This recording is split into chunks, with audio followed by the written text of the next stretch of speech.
In this video, you will learn how to develop a good research topic. To start out, let's first answer the question why it's important to know how to develop a good research topic. Think of it this way.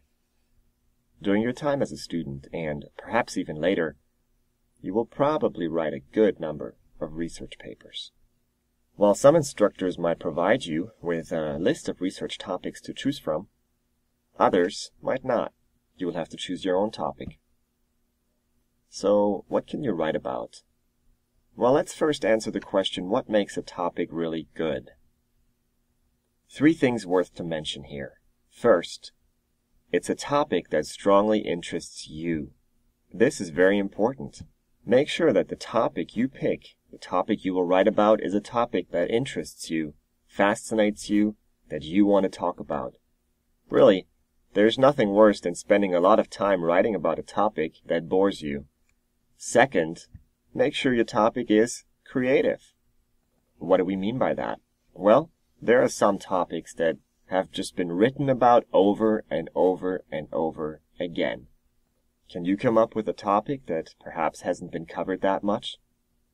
Try to pick something that is creative and exciting to you and your peers.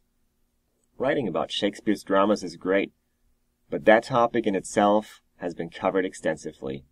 So try to find something that might be a little more creative than that. And third, speaking of Shakespeare's dramas, make sure you pick something that is not too broad. Look at your assignment prompt. How many pages are you supposed to write? If you get a 5-page paper as an assignment, well, Shakespeare's dramas is just going to be a little bit too broad. So make sure that the topic you choose fits the scope of your paper. Sometimes it can be really difficult to find a topic that is not too broad. Here are a couple of words of advice on what to do when your topic seems too broad. Let's say you are in an environmental science class. Your teacher gives you this assignment prompt. Write a research paper on a topic dealing with a current environmental issue. Your paper should not exceed 5 pages and should be based on a topic that strongly interests you. Well, you say, that's no problem. I know exactly what to write about.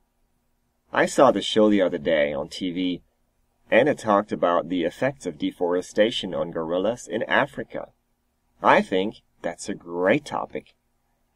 I know it interests me, and it's creative. So, let's write about it. Well, not so fast. Remember, your paper is only supposed to be 5 pages.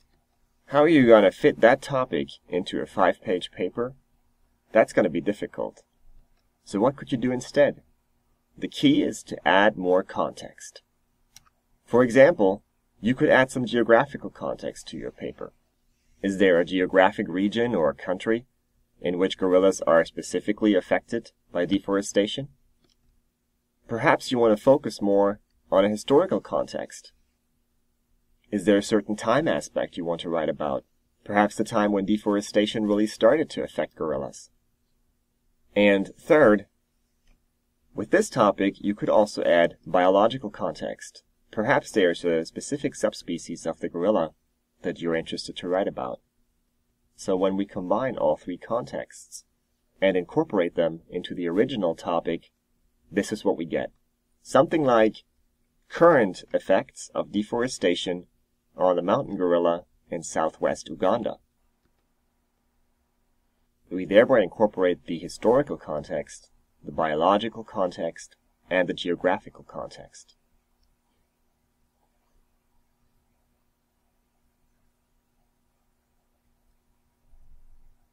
Adding context truly is a great way of narrowing your topic.